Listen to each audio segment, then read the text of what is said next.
Как только вы оказываетесь в комнате, люди начинают вас изучать. Они анализируют ваше лицо, оценивают тон голоса и пытаются интерпретировать молчание. Хотя чаще всего это происходит неосознанно, движимое страхом, желанием или неуверенностью. Карл Юнг действовал с хирургической точностью и осознанностью.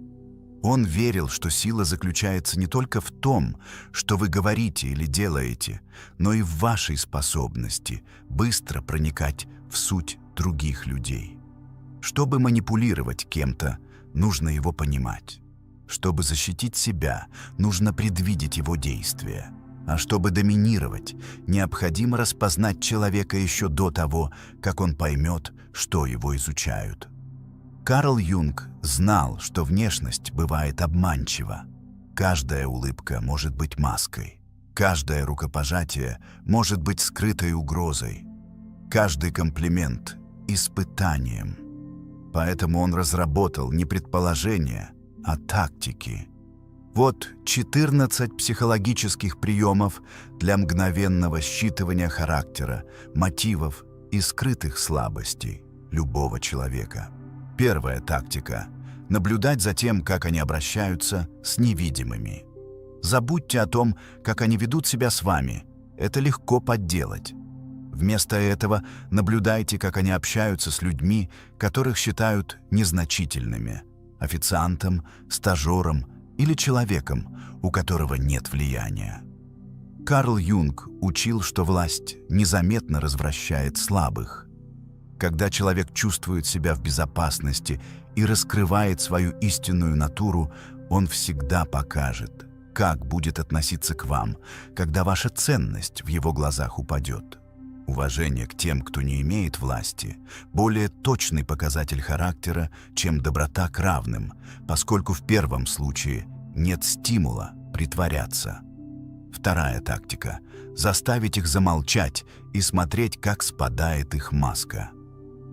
Неуверенность часто проявляется в постоянных разговорах. Люди заполняют тишину не потому, что любят говорить, а потому что боятся быть увиденными без отвлекающих факторов. Если вы хотите быстро прочитать человека, говорите меньше него. Можно даже не говорить ничего. Делайте более длинные паузы. Пусть ваше молчание будет громче их слов. Вскоре они начнут делиться лишней информацией, стараясь произвести впечатление, выдадут свои страхи и раскроют мотивы. Молчание – это не отсутствие звука, а давление. И под давлением люди выдают то, чего никогда не собирались говорить. Третья тактика – ничего им не давать и наблюдать за их реакцией. Это одна из самых суровых тактик Карла Юнга. Не давайте одобрения, любви или выгоды. Просто присутствуйте, холодный и непроницаемый. Почему? Потому что люди всегда будут относиться к вам в зависимости от того, что они могут от вас получить. Когда вы ничего не даете, вы видите их истинное поведение. Если они становятся холоднее, значит, их доброта была лишь ради выгоды. Если они становятся более старательными, значит, они не уверены и жаждут одобрения. Если они остаются нейтральными, у них есть эмоциональный контроль, и они могут быть опасны. Чем меньше вы даете, тем больше они раскрываются. Четвертая тактика – нарушить их привычный контроль. Некоторые люди говорят по заранее заготовленному сценарию. Они отработали свое обаяние, уязвимость и даже честность, чтобы управлять тем, как их воспринимают. Карл Юнг знал, что таких людей труднее всего прочитать, если не сбить их с толку. Как? Задайте неожиданный вопрос.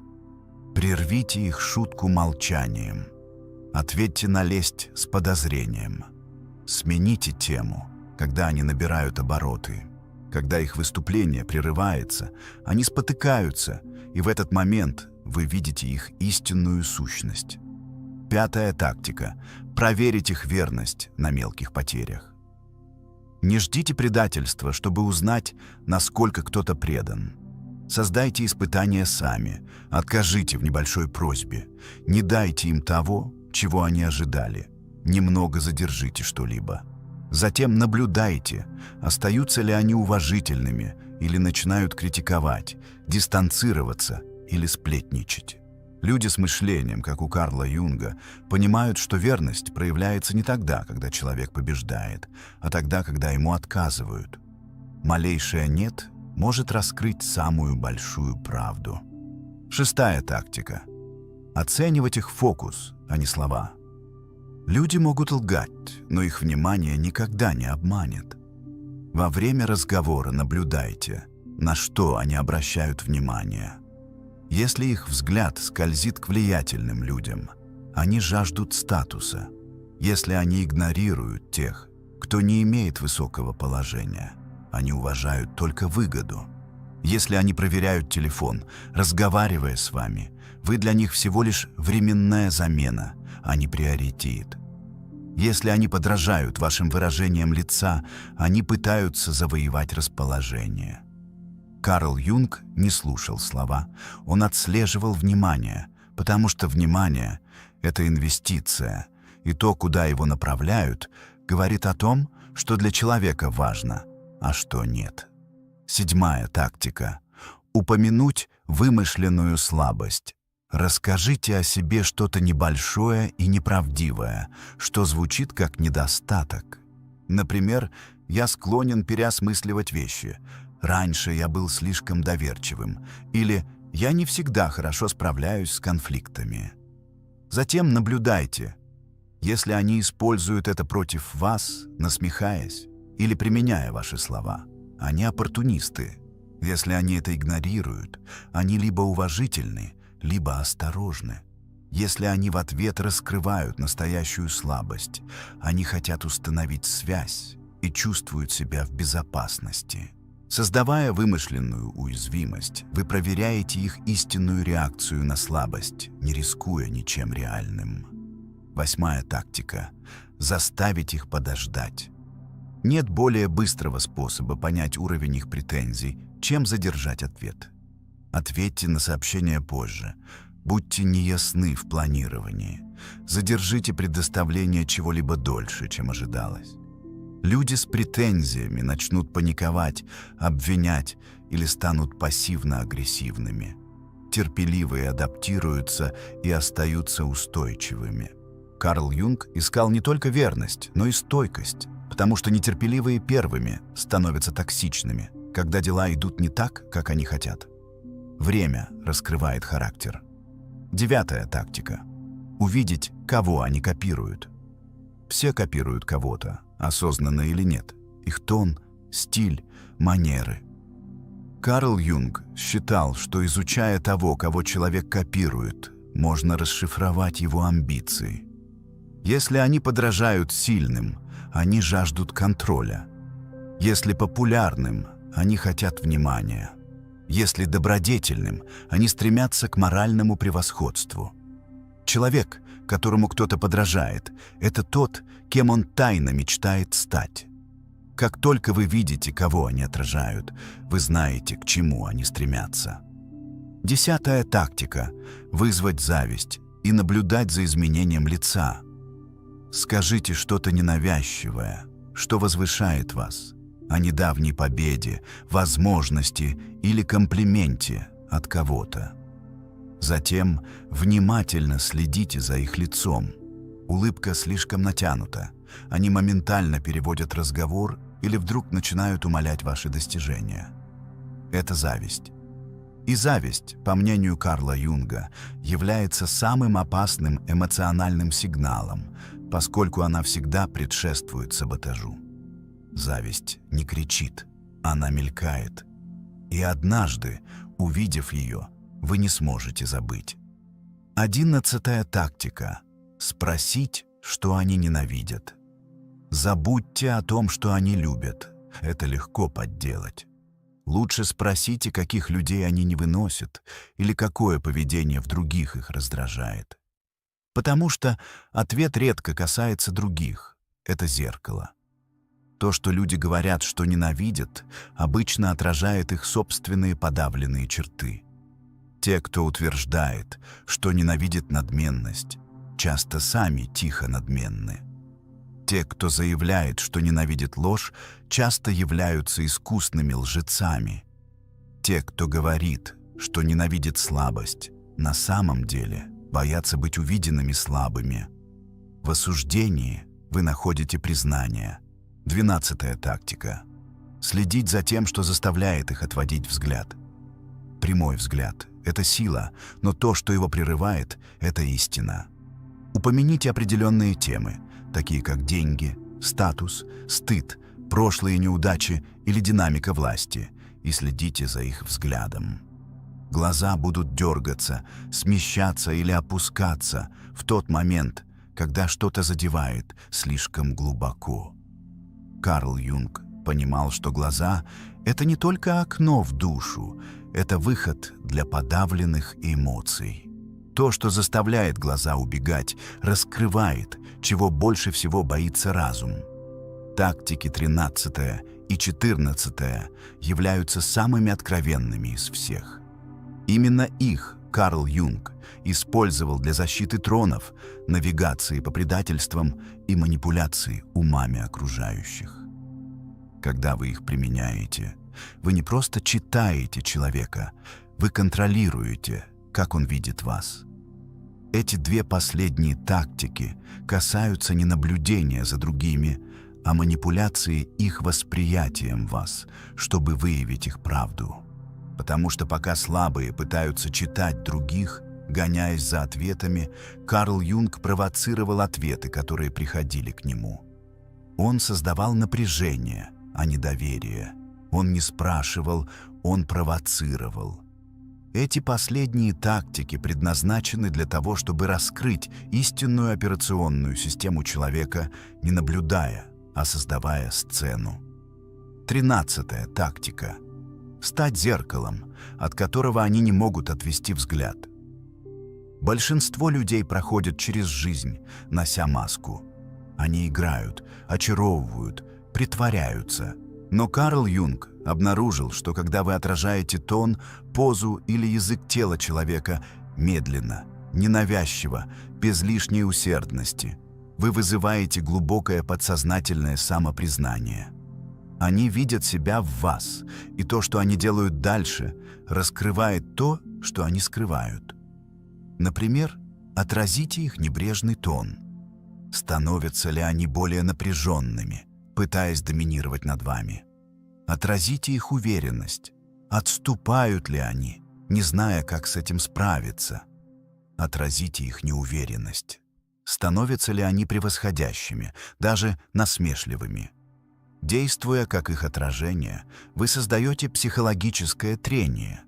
Большинство не заметит этого, но их инстинкты ответят, и этот ответ покажет, являются ли они искренними, оборонительными или манипулятивными. Чем больше человек меняется, когда видит возвращенную энергию, тем больше он изначально играл роль. 14-я тактика. Сначала обезоружить уважением, прежде чем нанести удар наблюдением. Обычный человек ожидает осуждения, поэтому он приходит вооруженный оправданиями, защищенный и настороженный. Гениальность Карла Юнга заключалась в том, чтобы начинать общение с неожиданного уважения, подчеркивая интеллект собеседника. Признайте одно из их достижений. Подтвердите что-то, что они сказали, даже если вы не уверены в этом. Зачем? Потому что, когда вы создаете для кого-то психологическую безопасность, они снижают свою защиту. И тогда вы задаете настоящий вопрос, к которому они не готовы, который обходит их броню. Например, можно сказать, вы явно продумываете вещи. Какой самый большой страх стоит за вашими решениями? Или вы кажетесь невероятно уверенным в себе, когда вы впервые научились изображать эту уверенность? Или вы явно хорошо разбираетесь в людях? Как вы понимаете, когда кто-то читает вас? Уважение создает открытость, Но это хирургический вопрос, который срывает маску. Люди более честны, когда чувствуют, что ими восхищаются, и именно тогда проявляются настоящие данные. Теперь, когда вы понимаете, как читать людей психологически, начинается второй слой. Чтение их стратегически. Карла Юнга не заботили черты личности сами по себе. Он изучал людей как ландшафт, потому что каждая слабость, привычка и слепое пятно могли быть использованы, повлиять на них или быть защищены. Вы можете использовать их слабость как точку опоры. Как только вы видите, что кто-то скрывает, вы получаете не только понимание, но и контроль. Не для уничтожения и даже не для манипуляции, а для тихого влияния. Если кто-то боится быть покинутым, дистанция становится вашим инструментом. Если они жаждут восхищения, тонкое неодобрение заставляет их стремиться к вашему уважению. Если они зависят от контроля, непредсказуемость обезоруживает их. А если они опасны, если они скрывают кинжал за улыбкой, то вы уже знаете, куда именно нанести удар или как заставить их уничтожить самих себя. Это то место, где психологическое чтение становится стратегической войной. Профилируйте их в архетипы, но никогда не произносите это вслух. Карла Юнг не навешивал ярлыки на людей в разговоре. Он навешивал их в своей голове. Он не говорил, что он нарцисс или она не уверена в себе. Он наблюдал, классифицировал и действовал, соответственно, не раскрывая диагноза. Почему? Потому что ярлыки убивают власть, люди с ними борются, но лечение без диагноза проходит незаметно. Некоторые быстрые стратегические архетипы включают скрытого угодника, который жаждет одобрения и может быть управляем с помощью похвалы, но становится опасным, когда ему в этом отказывают. Безмолвного карьериста, который кажется лояльным, но внимательно следит за вакуумом власти. Уважайте их, но не доверяйте близости. Хрупкого гения, умного, но нестабильного. Их блестящее мышление может быть полезно только, если его эмоционально контролировать. Громкого защитника, который чрезмерно объясняет и оправдывается почти всегда, скрывая вину или глубокую неуверенность. Вам не нужно говорить им, кто они. Вам просто нужно знать, как с ними обращаться, не давая им понять, что вы это делаете. Обратите внимание, как люди реагируют на слово «нет». Нет лучшего способа проверить характер, чем через отказ.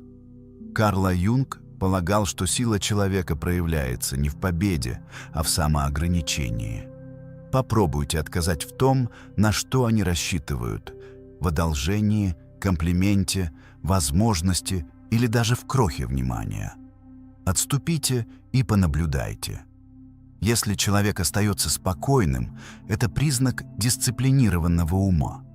Если же реагирует тонко или эмоционально, значит, им управляет эго. Если их тональность резко меняется, значит, они лишь играли роль. Отказ от их воли показывает их истинную эмоциональную основу. Важно выявить, кого они хотят впечатлить. Это ключ к пониманию по Карлу Юнгу. Люди никогда не говорят просто так. Они стремятся занять определенное положение. Каждое слово, сказанное в вашем присутствии, часть стратегии, даже если неосознанной. Задайте себе вопрос, для кого они сейчас выступают? Если для вас, значит, ищут вашего одобрения. Если для группы, значит, заявляют о своем превосходстве. Если для кого-то отсутствующего, раскрывают скрытую цель. Следите за их глазами, обратите внимание, чье одобрение они ищут. Каждая шутка, каждое мнение, каждый жест – это шаг к привлечению чьего-то внимания. Поняв, кого они пытаются впечатлить, вы узнаете, кому принадлежит их преданность. И это может быть не вы. Обратите внимание на то, чем они гордятся, а затем ищите противоположное. Люди часто хвастаются какой-то чертой, чтобы скрыть обратное. Кто-то, кто говорит «я всегда честен», может манипулировать выборочной правдой. Человек, утверждающий «я не люблю драму», часто притягивает хаос. А тот, кто заявляет «я всегда ставлю других на первое место», может быть тайно обижен или контролирующим. Карла Юнг считал, что чрезмерное акцентирование на какой-то добродетели – это сигнал, потому что настоящая сила не кричит, она просто есть. Когда кто-то громко говорит о какой-то ценности, исследуйте ту, что скрывается за ней. Обычно она более правдива. Это не догадки, это инструменты для обострения вашего преимущества. Вы больше не видите людей как запутанные переменные. Вы видите их как код программы реакции. Но есть еще одно измерение, потому что как только вы сможете читать их, вам нужно выбрать, как играть с ними, давать ли им то, что они хотят.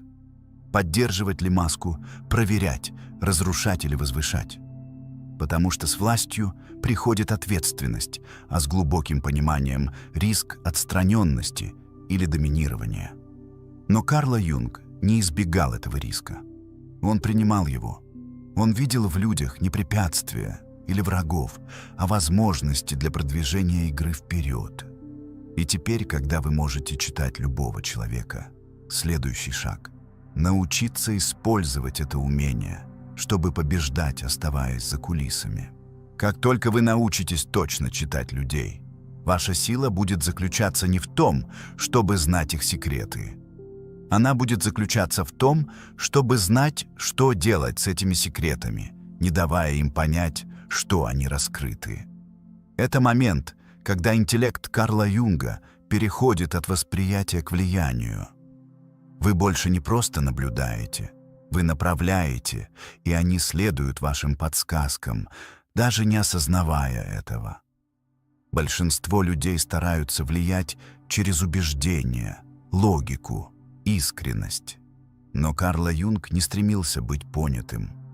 Его интересовало, чтобы его слушались. Тонко, молчаливо, последовательно. Первое правило влияния на человека, который не знает, что на него влияют, заставить его поверить, что он действует по собственной воле. Сначала отражайте его желание, затем перенаправляйте его. Как только вы поймете, чего человек хочет – статус, внимание, безопасность – не противоречьте этому. Отразите это обратно ему. Амбициозному льстите его стремлению, неуверенному подтверждайте его усилия. Доминирующему признайте его контроль. Это снижает их бдительность, они чувствуют себя увиденными, понятыми. И как только они разоружены, вы перенаправляете. Вы связываете их желания с вашей целью. Например, если они хотят признания, намекните, что они получат его больше, если примкнут к вашему видению. Если они хотят влияния, покажите, как следование вашему плану даст им больше видимости. Не боритесь с их желанием, перехватывайте его. И как только они следуют вашему пути, они думают, что это была их идея. Второе. Используйте стратегическую уязвимость, чтобы они говорили. Люди любят говорить о себе, особенно когда чувствуют, что помогают вам. Карла Юнг использовал эту истину как скальпель. Он раскрывал небольшую контролируемую слабость, что-то правдоподобное, но незначительное. Например, «Я не всегда полностью доверяю своим инстинктам при первых впечатлениях». Или «Иногда я слишком увлекаюсь работой». Или «Я не так хорош в управлении людьми, как вы». Зачем? Потому что это создает эмоциональный дисбаланс. Они теперь чувствуют себя превосходящими, что поднимает их эго, полезными, что формирует эмоциональную инвестицию, и доверенными, что способствует ложной близости. В таком состоянии они открываются, они начинают раскрывать то, что обычно скрывают. Не потому, что вы их заставили, а потому, что они чувствуют себя в безопасности и выше вас. Ум, который чувствует себя в безопасности, говорит свободно. Ум, который чувствует себя выше, говорит правду. Теперь вы разблокировали оба. Третье. Раскройте половину секрета для создания ложного равенства. Люди доверяют больше всего, когда верят, что доверие взаимно. Карла Юнг предлагал частичную правду или контролируемое признание. Достаточно, чтобы казаться откровенным, но никогда не опасным. Например, я научился на собственном опыте не полагаться на людей, которым думал, что могу доверять. Или меня часто недооценивали вначале, пока я не перестал быть добрым. Это создает ложное зеркало. Они думают, что вы такой же, как они, и в своем облегчении они снижают свою защиту. Затем они раскрывают настоящую уязвимость. Это обмен, которым Карла Юнга владел. Вы даете им частицу головоломки. Они дают вам всю карту. Четвертое. Позвольте им определить себя и используйте их определение. Одна из самых мощных манипуляций – никогда не определять человека. Позвольте им определить себя. Например, они могут сказать: «Я тот, кто ценит верность превыше всего». Или «Я ненавижу, когда люди тратят время». Или «Я не позволяю эмоциям контролировать меня». Теперь у вас есть их самоидентификация, что означает, что вы знаете, что они пытаются защитить и как формулировать просьбы, идеи или возражения. Итак, они следуют своему сценарию. Если вам нужно, чтобы они сделали что-то против своих инстинктов, просто привяжите это к их заявленным ценностям. Например, вы тот человек, который ценит верность. Я уверен, вы справитесь с этим. Или я знаю, вы не терпите неэффективности. Вот сокращенный путь, который нам нужен. Вы не убеждаете. Вы подтверждаете их идентичность, направляя ее в свою пользу. И они не будут сопротивляться, потому что верят, что остаются верными себе. Пятое. Создайте репутацию, которую они должны поддерживать. Люди больше боятся потерять, чем жаждут приобрести. Поэтому дайте им что-то для защиты. Карла Юнг создавал репутации людям до того, как они их заслужили. Вы можете сказать: «Вы известны тем, что держите свое слово». Или «Люди уважают вас, потому что вы не ввязываетесь в мелкие политические игры». Или «Вы всегда тот, кто поддерживает баланс». Теперь это записано, и давление возрастает. Если они поступят против той идентичности, которую вы им публично дали, они почувствуют риск выглядеть фальшивыми, непоследовательными или слабыми. Так они остаются в роли, они поддерживают ваше определение, потому что вы превратили его в социальный договор. И вот так вы устанавливаете поведение, не отдавая приказов. Шестое. Утеките достаточно информации, чтобы направить восприятие. Вам не всегда нужно напрямую влиять на кого-то. Иногда все, что нужно сделать, это позволить им услышать правильную вещь. Это может быть история о том, как вы перехитрили конкурента. Шутка, намекающая на то, что вас нелегко обмануть, или случайное замечание, показывающее, что ваши стандарты высоки. Эти утечки создают ожидания и перестройку. Люди корректируют свое поведение вокруг вас на основе впечатления, которое, как они думают, сами открыли. И это именно то, что вы хотели. Потому что, когда люди считают, что поняли вас, они перестают задавать вопросы. А когда перестают задавать вопросы, становятся предсказуемыми. Седьмое. Дайте им выиграть сначала, чтобы потом контролировать результат. Один из самых холодных ходов Карла Юнга заключался в том, чтобы давать людям ранние победы. Позвольте им думать, что их идея победила, их лидерство необходимо или их понимание уникально. Он потакал их самолюбию небольшими безобидными победами, в то время как конечный результат разрабатывался в его пользу. Потому что он знал, что люди защищают то, что, как им кажется, они создали. Защищают то, что, как им кажется, было их идеей, и остаются верными, когда чувствуют себя важными, даже если их используют. Позвольте им написать первое предложение. Вы контролируете заключение. К этому моменту вы уже не просто читаете людей, вы строите структуры вокруг их поведения. Вы не реагируете на них, вы предсказываете их действия, но высший уровень юнгианства в чтении не касается других. Он касается того, что ваша способность читать других раскрывает о вас самих. В каждом высокочувствительном уме есть тень. Потому что, когда вы видите всех насквозь, вы рискуете поверить, что выше их всех. Вы начинаете двигаться без эмпатии. Вы начинаете управлять ради забавы. И именно здесь опасный ум должен совершить свое последнее превращение. Не просто в того, кто может читать, влиять или переигрывать, но тот, кто точно знает, когда следует завершить игру и исчезнуть, оставаясь победителем. На высшем уровне понимания, подобном юнгианскому, игра перестает быть игрой, она превращается в инстинкт. Ты больше не размышляешь о том, как понять человека. Ты просто делаешь это. Входишь в комнату, и потоком идет информация. Кто не уверен в себе, кто играет роль, кто обладает тихой силой, а кто наблюдает за тобой так же пристально, как и ты за ними.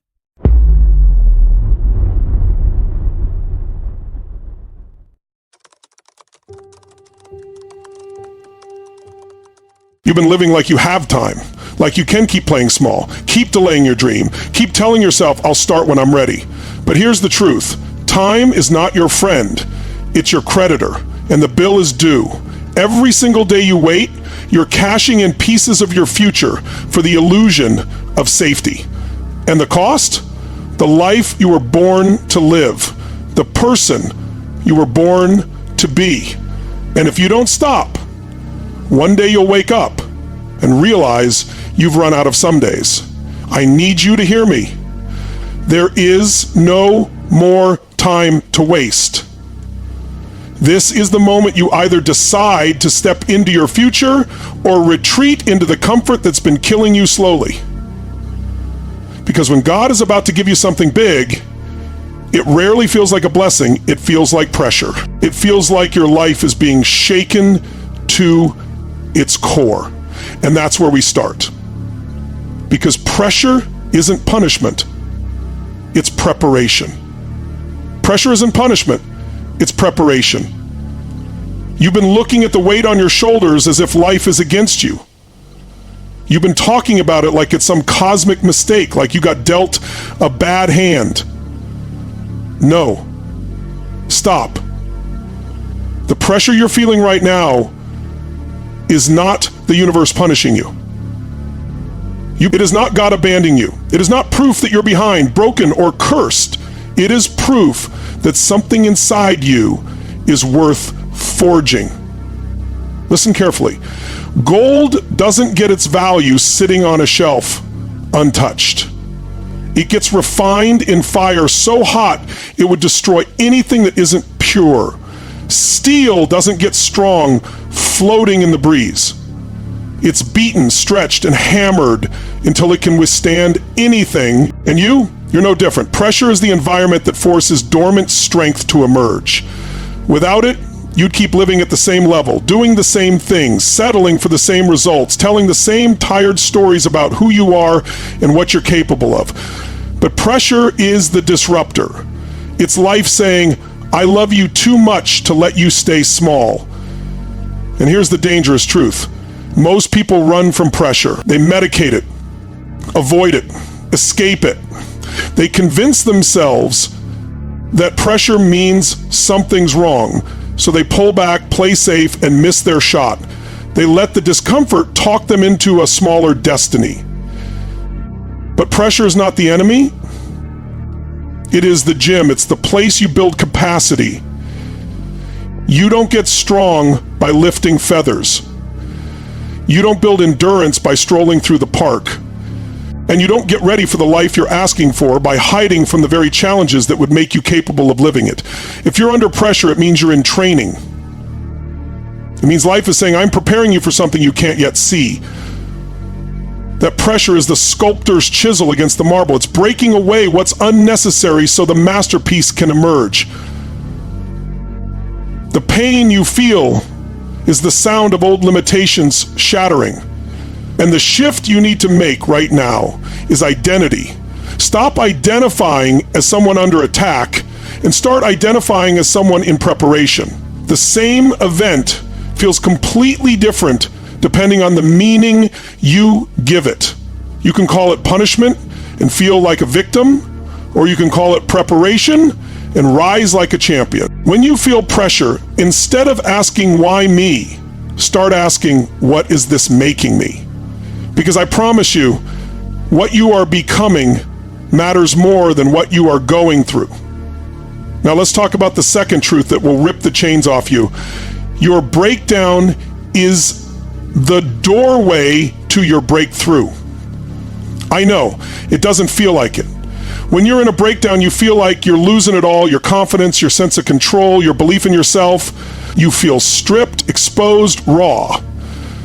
And that's the point. A breakdown is a demolition.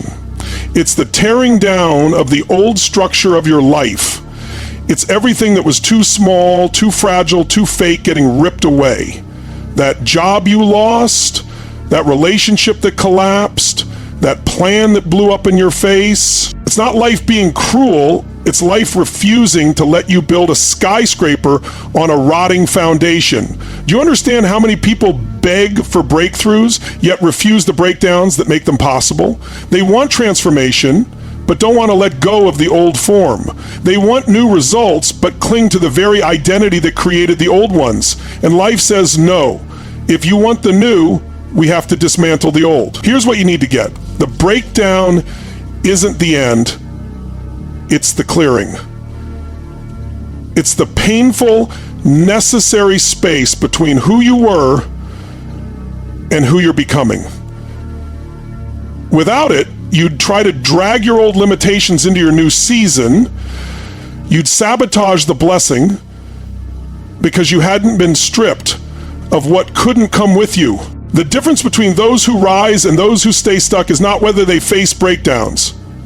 It's how they interpret them. Most people see a breakdown as proof they're failing. But the leaders, the overcomers, the ones who change the game, they see it as the birth contractions of a new chapter. Painful, yes. Messy, yes. But also inevitable and worth it. And this is where your belief system either breaks you or builds you. And this is where the person who is irritable is not messy, or builds you. And this is where your belief system either breaks you or builds you. This is where your belief system either breaks you or builds you. And this is where your belief system either breaks you or builds you. And this is where your belief system either breaks you or builds you. This is where your belief system either breaks you or builds you. If you believe breakdown means defeat, you'll retreat. You'll crawl into your shell and try to rebuild the comfort zone you just lost. But if you believe breakdown means transformation, you'll lean in. You'll use the chaos as a springboard. You'll let the pieces fall because you know you're about to rebuild something stronger, higher, greater. You've got to decide right now. Will you let this breakdown define you, or will you let it refine you? Because that's the fork in the road. When you hit that wall, when you're sitting on the bathroom floor wondering if you've got anything left, you have a choice. You can surrender to the fear, or you can surrender to the future. The first is easy. It requires nothing but collapse. The second is costly. It requires courage, grit, faith. But hear me, the bigger your breakthrough, the bigger the breakdown that precedes it. That's not just philosophy, that's physics. The old form has to fully dissolve before the new one can emerge. So instead of hiding from the breakdown, start asking, what in me needs to die for my future to live? That's where the power is. That's where the shift happens. And once you make that shift, the breakdown no longer terrifies you. There's no more terror. You start to welcome it because you know what's on the other side. You realize that the very moment you think you've lost it all is often the moment you're seconds away from gaining more than you ever imagined. So I'm telling you right now, embrace the pressure. Trust the breakdown. This is not random. This is not punishment. This is not the end. This is life's way, God's way, of preparing you for the size of the blessing that's coming. But preparation is worthless if you keep resisting it. A doorway doesn't open for someone who refuses to walk through. And you can't walk through with the same small stride you've been using. You've got to step through like you belong there, like you were built for it, because you are. This is the moment to rise in the pressure instead of retreat from it. This is the moment to use your breakdown as fuel instead of fear. And when you do, you will not only survive this season, you will emerge so much stronger, so much sharper, so much more unstoppable that when you look back, you'll realize the pressure and the breakdown weren't the worst things that happened to you, they were the best. If you want, I can also craft the next two keynote principles in the same high voltage style so your speech builds like a wave until it's unstoppable. God tests before he trusts. You've been asking for more opportunity, more influence, more resources, more freedom, and you wonder why it's taking so long? You think God's ignoring you? No.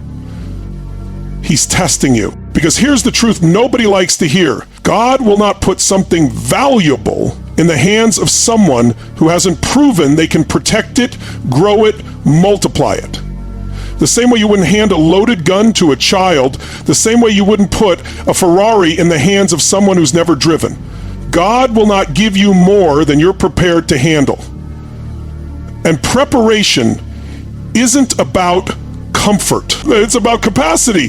The test is designed to stretch you to see if you'll crack or commit. It's not about punishing you. It's about revealing what's inside you when it's dark, when it's lonely, when nobody's watching. See, you can fake character when it's easy. You can fake discipline when things are going your way. But when the heat turns up and the odds stack against you, the real you shows up. That's the test. Will you still act with integrity when no one is clapping? Will you still push when nothing seems to be moving? Will you still honor your word when it costs you something? The test is not meant to stop you, it's meant to qualify you. If you can't handle small responsibilities without cutting corners, why would God hand you big ones?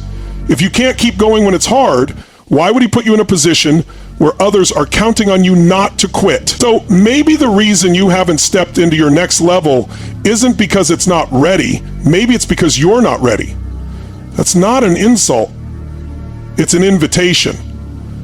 An invitation to grow faster, to build deeper roots, to get your inner world so solid that nothing in the outer world can shake you. The sooner you pass the test, the sooner you get the trust. And passing the test isn't about talking a big game, it's about living one. Stop thinking the test is proof you're failing. Start seeing it as proof you're close. The bigger the ask, the harder the test. And the harder the test, the greater the trust that's coming on the other side. Now let's talk about the next principle. And this one's going to sting. Comfort zones kill callings. And this one's going to sting. There's a scientific principle that proves this. Your comfort zone kills callings. You cannot live in your calling while worshiping your comfort. The two do not coexist. Comfort is where dreams go to die. It's the slow, quiet coffin where you bury your potential without even realizing it. Every great move of your life will require discomfort. Every bold decision that's ever shifted the trajectory of a human life came with risk, with fear, with uncertainty. That's not a sign you're on the wrong path, it's the proof you're on the right one. The comfort zone feels safe, but it's a prison with invisible bars. And the worst part, the longer you stay there, the smaller your world gets. Your muscles, physical, emotional, mental, start to atrophy. You stop reaching, you stop stretching, you start rationalizing why the dream can wait just a little longer. You convince yourself the calling will still be there when you're ready. But time doesn't pause for your convenience, and callings don't wait forever. Every day you choose comfort over calling, your courage weakens and your fear strengthens. And here's the brutal reality. If you won't step into the unknown, your calling will pass to someone who will. You think staying comfortable is protecting you, but it's actually robbing you. Because comfort never demands your best, and if your best is never demanded, it never develops. Your calling lives in the stretch. It lives in the moment where your hands are shaking, your stomach's in knots, and you're not sure if you can pull it off, but you move anyway. That's where you find the edges of your true capacity. That's where you unlock levels of yourself you didn't even know existed. The comfort zone whispers, stay here, you know this place. Your calling shouts, come here, there's more in you. Which one you listen to determines the life you live. And I'll tell you something. People don't fail because they aren't capable. They fail because they never leave the shore. They never launch the boat. They never put themselves in a position where they have to figure it out. Your comfort zone will always feel easier in the moment, but it will always cost more in the end, because the pain of discipline is temporary, but the pain of regret, that's permanent. So here's the shift. Stop asking, how can I make this comfortable? And start asking, how can I make myself stronger? Because when you get stronger, discomfort becomes your playground. You stop avoiding the stretch, you start craving it. When you get comfortable with being uncomfortable, you become unstoppable. Fear loses its grip on you because you've trained yourself to act in spite of it. And that's the only way to truly live your calling, not by tiptoeing around risk, but by charging into it with a heart that knows growth is the reward. I'm telling you right now, your comfort zone will try to convince you that it's your friend. It will stroke your ego, tell you you're fine, that you've done enough, that you've earned the right to slow down. But your comfort zone is a liar. It's a thief dressed as security. And if you don't break out of it, it will bury you alive. So break it, smash it. Do the thing that scares you today, not someday. Because someday is a graveyard where most dreams go to rot. And remember, the God who tests before he trusts is the same God who will never call you into something you're not capable of growing into. But he's not going to hand you the blueprint from the couch. You've got to get in the game. The blessing is heavy. Build the strength to carry it. You've been asking for big things, but big blessings aren't lightweight trinkets. They're freight trains of responsibility, purpose, and influence. If you're not strong enough to carry them, they'll crush you instead of elevate you. This is why life is putting weight on your back right now, not to break you, but to build the muscle required for the load you've been praying for. Every challenge, every long night, every I can't take one more step moment is a rep in the gym of destiny. Stop resenting the weight and start embracing the training. The stronger you get, the more you can hold. The more you can hold, the more you can multiply. You don't get the crown without the cross. And you don't get the dream without the discipline. Build yourself now so when the blessing comes, it doesn't overwhelm you, it accelerates you. Chaos is construction in disguise. What you see as a mess, God sees as a blueprint. The chaos around you isn't random destruction, it's demolition with a purpose. Old walls are being knocked down because they were too small for the future being built. Foundations are being exposed so they can be reinforced to hold the weight of what's coming. Stop cursing the mess. Start seeing the architecture. The noise, the dust, the disorder, that's the sound of expansion.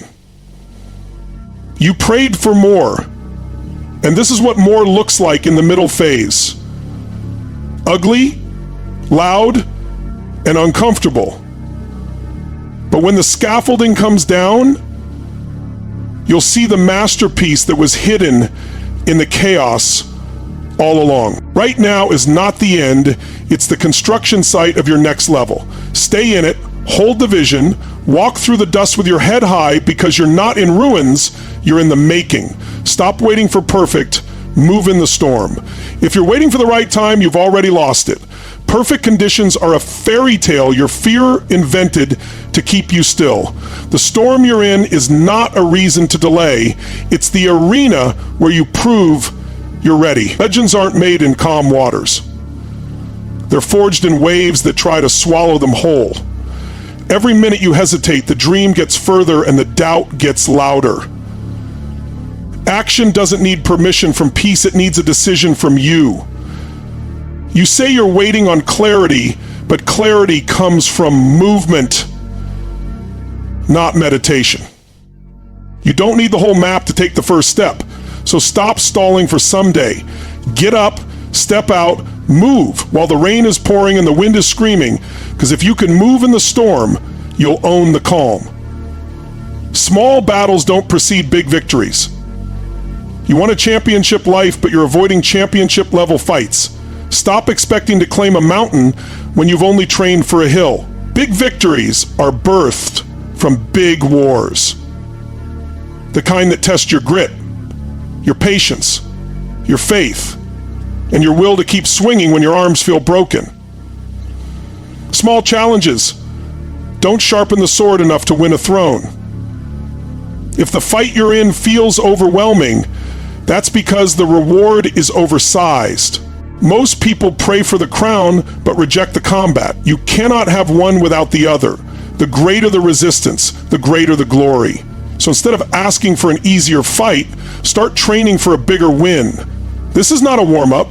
This is the championship round. Fight like it. Your future will only be as big as your decisions today. Stop lying to yourself that one day you'll get serious. Your future isn't waiting for you. It's being built right now by every choice you make. Every yes, every no, every excuse, every action. They're laying bricks in the life you'll be forced to live. You can't build a mansion with the decisions of a shack dweller. You can't live a legacy while choosing like a spectator. Your decisions today are the vote you cast for the person you'll become. So decide like your future children are watching. Decide like your name will be remembered. Decide like you've burned the bridges to anything less than greatness. Small choices compound into small lives. Massive choices forge massive destinies. Decide now, decide loud, decide like everything depends on it, because it does. This is not one day. You keep saying you'll start when you're ready, but readiness is a myth. Action is the only cure for hesitation. This is the day your old life ends and your real life begins if you choose it. Not tomorrow, not when the fear fades, not when you feel like it, now. Every breakthrough has a birthplace, and it's always a single defiant moment where you decide, I'm done waiting. This is that moment. This is the line in the sand where you stop negotiating with fear and start dictating your future. If you don't step now, you'll stay here, stuck in the loop of almost. But if you do, everything changes. This is not rehearsal. This is not a drill. This is the day. You know now. You know why the pressure came. You know why the breakdown hit. You know why the tests showed up, why the comfort zones tightened, why the battles grew bigger. Why the weight got heavier and why the chaos broke in was never to destroy you, it was to reveal you. But here's the part no one can do for you. You have to choose. Because the same fire that forges steel also burns up straw. The same test that elevates one person is the same test that buries another. And the difference is never the test. It's the decision in the middle of it. You cannot walk out of this room, this moment, this conversation, and go back to who you were. That person's ceiling was too low, their fight too small, their faith too fragile. You've been called to more, and you've been shown the cost of ignoring it. Stop protecting the version of you that's addicted to survival, and start unleashing the version that's obsessed with purpose.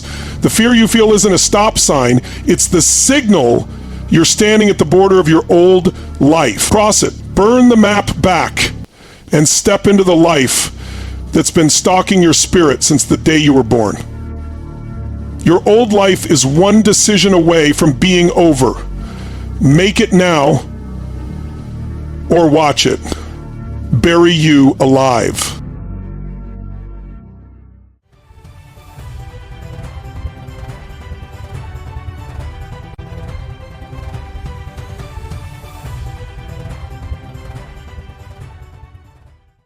If you want a different life, you don't need another lucky break. You don't need better weather. You don't need more followers, more likes, more handouts. You need 5 damn lines. 5 lines every morning that rip you out of bed, smash excuses in the face, and set you on fire for the day ahead. These 5 lines are not poetry. They are weapons. They are armor. They are launch codes for a life most people only dream about but never live. Today, I'm going to hand you the blueprint. 5 lines, 5 choices, 5 explosions of power that can flip your reality inside out. Are you ready? Say yes, let's go, because power starts with presence, and presence starts the second your feet hit the floor. Words shape your reality. Every thought you think, every word you say is a command to your subconscious mind. It's not random. It's not casual. It's wiring your brain like a machine, carving pathways that either build your future or burn it down. Words aren't just sounds. They are the blueprints of your destiny. You say, I'm tired every morning. Guess what? Your body obeys. You say, I'm overwhelmed. Your mind shuts down opportunity and hunts for stress. You say, I'm unstoppable. Your cells align to make it true. Most people speak defeat into their mornings without even realizing it. I don't want to get up, they say. I hate Mondays, they grumble. Another long day ahead, they sigh. And then they wonder why life feels heavy, why results come slow, why every step feels uphill. Listen, language is creation. You're either building power or building pain, but you're always building. There is no neutral. Every word is a weapon or a wound. If you want a breakthrough, start with your language. Brutally eliminate weakness from your words. Burn out the I can't, the it's hard, the I'm not ready. Replace them with declarations. I'm ready. I'm powerful. I'm relentless. It's not about lying to yourself. It's about speaking into existence the strength that's already inside you. You don't describe your life, you command it. Every morning you have a choice. You can speak fear, doubt, limitation, or you can speak power, passion, dominance. If you wake up and immediately focus on problems, your brain will spend all day solving how to survive. But if you wake up and speak victory, your brain will spend all day figuring out how to win. This isn't theory. This is physics. Words carry energy. Energy creates action. Action shapes your results, and results build your identity. The cycle starts with your mouth. Start it like your life depends on it, because it does. Champions talk differently. They don't talk about what they fear, they talk about what they're building. They don't talk about what's missing, they talk about what's coming. They don't predict defeat, they declare destiny. And they don't just say it once, they say it until the world believes it with them. You want to change your life? Change your words. Start today. Get militant about it. Erase smallness from your vocabulary. Ban hesitation. Bury doubt. Adopt the language of leaders, warriors, legends. Because when your words change, your standards change. When your standards change, your results explode. When your results explode, your life becomes unrecognizable. It all begins the moment you decide to speak differently. Morning language ignites momentum. The first words you say when you wake up don't just set the tone, they set the trajectory. Morning is not neutral ground. Morning is war. Either you take command of your mind or your mind drags you into old patterns. Every morning you are standing at a fork in the road. Momentum forward or momentum backward. There is no standing still. Most people lose the battle before their feet even hit the floor. They check their phone, they absorb chaos, they react instead of create. They let the outside world hijack their state before they even choose who they want to be that day. And then they wonder why the day feels like a fight for survival. Momentum isn't magic, it's mechanical. It's built by small wins stacked early and fast. Language is the lever that moves everything else. When you wake up and declare, I am unstoppable, you're not just saying words.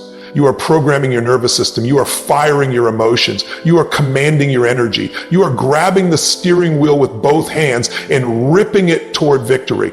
You don't need an hour-long morning ritual to change your life. You need 5 seconds of absolute non-negotiable certainty. You need 5 seconds where you choose language that creates forward motion, where you set the tone that today is a day you will dominate, not drift, where you decide you are the cause, not the effect. Momentum compounds. A small shift at 6 a.m. becomes a tidal wave by 6 p.m. You make one strong move early and suddenly the second strong move is easier. Then the third is automatic. Then the fourth is inevitable. This is the secret the winners know. The first battle of the day is the most important, and the first battle is fought with your mouth. Start your morning with words that ignite you, and you don't have to chase motivation all day. It's already rolling. Start your morning with hesitation or self-pity, and you'll spend the day trying to dig out of a hole you created. Every day is a race between momentum and mediocrity. Momentum isn't luck, it's a discipline. It's a standard. You don't wait for it, you don't hope for it, you create it with the first words you speak and the first moves you make. When you master your mornings, you master your life, not by accident, not by hoping, by choice. Purpose drives unstoppable action. Without purpose, action feels like work. Every step is heavy. Every obstacle feels like a reason to quit. But when you have purpose, real, burning, personal purpose, action feels inevitable. You don't have to force it. You don't have to push yourself every second. Purpose becomes the engine. It pulls you forward so hard that hesitation gets crushed under the wheels. Most people don't have an action problem. They have a purpose problem. They're tired because their why is weak. They're inconsistent because their mission isn't clear. They procrastinate because they don't feel the fire yet. Purpose isn't optional. Purpose is oxygen. Without it, you suffocate under your own excuse. You want more energy? Find deeper purpose. You want more drive? Find a mission worth bleeding for. You want unstoppable momentum? Connect your daily actions to something that matters more than comfort, more than fear, more than anybody's approval. Purpose has gravity. It pulls the best out of you. It demands more than your minimum effort. It extracts every ounce of strength, creativity, resilience you didn't even know you had. Purpose makes you move when nothing else can. Purpose makes you rise when most people fall. If you're struggling to take action, stop blaming your environment, your schedule, your distractions. Start questioning your purpose. Weak purpose produces weak action. Powerful purpose produces relentless motion. That's the law. Purpose is a decision. It's not something you find like a lost wallet. It's something you choose and commit to, and over until it's tattooed into your identity. You wake up every morning and remind yourself why you're here, what you're fighting for, what legacy you are refusing to leave unlived. Purpose doesn't eliminate problems, it makes them irrelevant. You're not thinking about how tired you are when you're fighting for something that matters. You're not worrying about minor setbacks when you're charging toward a vision that sets your soul on fire. Purpose shrinks your excuses to dust. When you wake up in the morning, don't just move for the sake of moving. Move with precision. Move with power. Know exactly why your feet are hitting the floor. Know exactly why you're attacking your goals. A day without purpose is a day wasted. A week without purpose is a life on autopilot. A life without purpose is slow-motion death. Purpose is the spark. Action is the flame. Together, they create wildfire results. Unstoppable, undeniable, untouchable. Gratitude roots you. Hunger fuels you. Gratitude and hunger are not opposites. They are partners. Gratitude keeps you grounded, strong, centered. Hunger keeps you growing, pushing, climbing. You need both. Without gratitude, you become entitled and bitter. Without hunger, you become soft and stagnant. Together, they make you dangerous in the best possible way. Gratitude says, I honor what I have. Hunger says, I'm not done yet. Gratitude says, look how far I've come. Hunger says, I'm just getting started. Both are true at the same time. Weak people pick one, warriors hold both. Gratitude is not passive. It's an aggressive focus on abundance. It's looking around your life and finding strength, blessings, victories, even when everything feels heavy. It's refusing to let your brain marinate in negativity and lack. It's training your mind to see the resources you have, not just the problems you face. When you start your morning with gratitude, you anchor yourself. You plant your feet deep in reality. You remember you are already winning in ways you once prayed for. You kill envy. You destroy self-pity. You remind yourself that life is happening for you, not to you. But gratitude alone is not enough. Without hunger, gratitude can slip into comfort. Hunger lights the fuse. Hunger keeps you moving. Hunger whispers, there's another level. Hunger demands more from you. Hunger refuses to let you settle. The world will try to seduce you into comfort. It will tell you that good enough is good enough. It will dangle distractions and detours in your face every single day. Hunger keeps your eyes locked on the mountain. Hunger keeps your muscles tense and ready. Hunger keeps you dangerous. You can be grateful for today and still ferociously build tomorrow. You can celebrate the victories you have and still demand more from yourself. You can honor the gifts you've been given and still sweat blood to expand them. Gratitude without hunger is a cage. Hunger without gratitude is chaos. Together, they create an unstoppable force. Every morning you have to wake up and deliberately build both. Write down what you're grateful for. Speak it out loud. Feel it in your bones. And then immediately shift gears. Fire up the hunger. Ask yourself, what's next? What bigger game am I playing? What new limits am I about to shatter? Most people get stuck because they confuse comfort with success. They win one time and they relax. They hit one milestone and they coast. Not you, not anymore. You will be deeply, profoundly grateful and still savage enough to hunt the next level with everything you've got. Gratitude fills your heart, hunger fuels your hustle. Gratitude gives you peace, hunger gives you progress. You need both. You will master both because your destiny demands it. Decisions create destiny. Every day you wake up, you face a battlefield of decisions. Not later, not when it's easy, right now. The second your eyes open, the second your feet hit the floor, you're making decisions. And those decisions are either building your destiny or burying it. There's no middle ground. Every small choice, every tiny yes or no, every action you take or delay you allow, it stacks, it compounds, it becomes the architecture of your entire future. You either run your day with powerful decisions or your day runs over you. You either command your path or you stumble through someone else's agenda. Life isn't waiting for you to feel ready. Life doesn't care about your excuses. It responds to your decisions, not your dreams. Most people think destiny is some grand moment, a bolt of lightning, a golden opportunity that drops out of the sky. It's not. Destiny is boring at first. It's in the small daily choices nobody sees. It's deciding to get up when you feel like staying down. It's deciding to move forward when fear screams at you to freeze. It's deciding to speak truth when your voice shakes. It's deciding to be bold when comfort tries to seduce you back into hiding.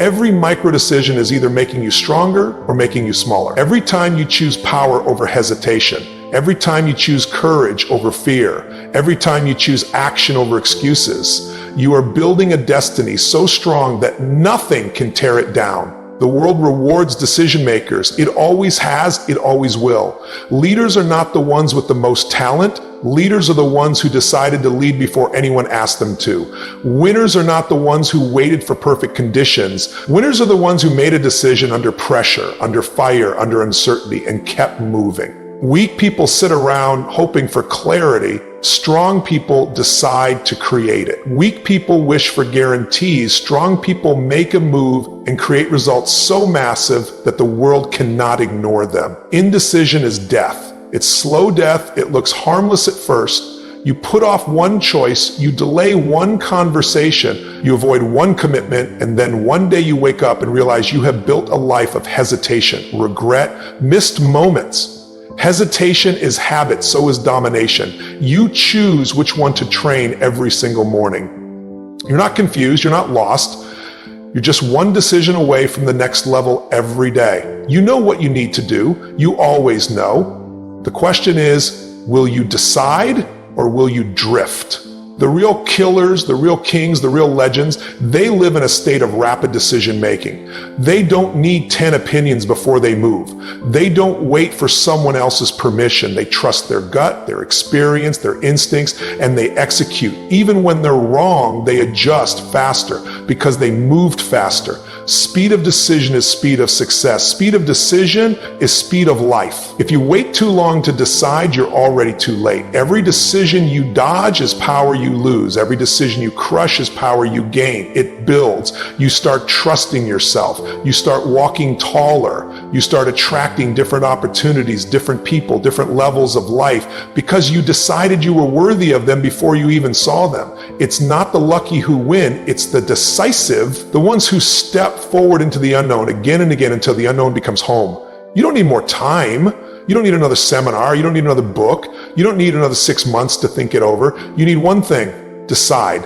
Decide who you are. Decide what you will no longer tolerate. Decide what future you are constructing today with your actions, not your words. When your decisions are aligned with your destiny, the universe moves. People feel your energy shift. Life opens doors you didn't even know existed. Stop telling yourself stories about why you're not ready. Stop selling yourself short. The only reason you're stuck is because you keep voting for your old identity with your indecision. Every decisive action is a vote for your future self. Every hesitant moment is a vote for your past. Choose wisely. Choose fiercely. Choose with your whole soul. Destiny doesn't show up and ask you if you feel like being great today.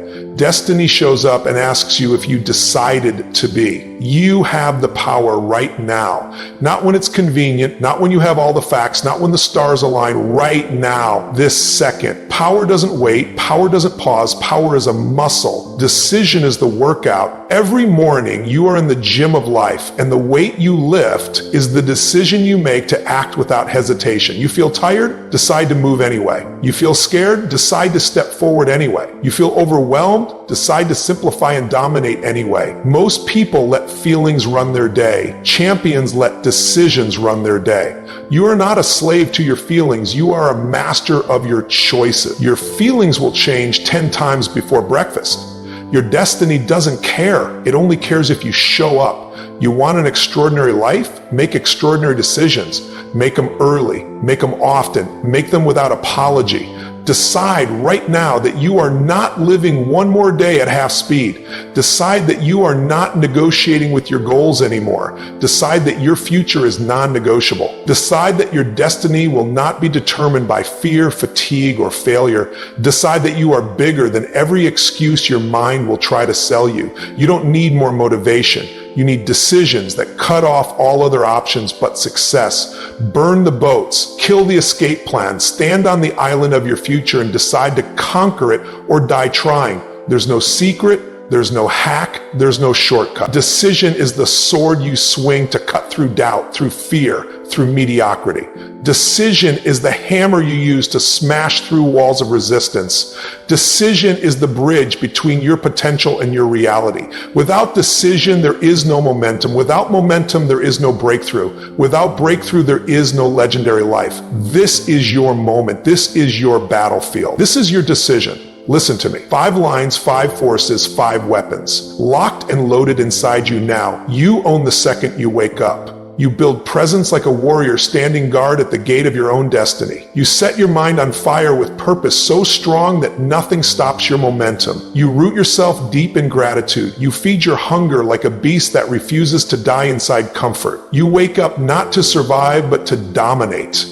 You decide, not later, but now. Every day you train these lines until they become part of your DNA, until people around you wonder why you move different, think different, win different. You aren't waiting for motivation, you are the motivation. 5 lines every damn morning, because your life deserves nothing less than your full power. This is not inspiration, this is transformation, and it starts the second you open your eyes. You want more of this fire? Stay locked in right here on Tony Robbins' track, where limits die and legends are born. Let's go.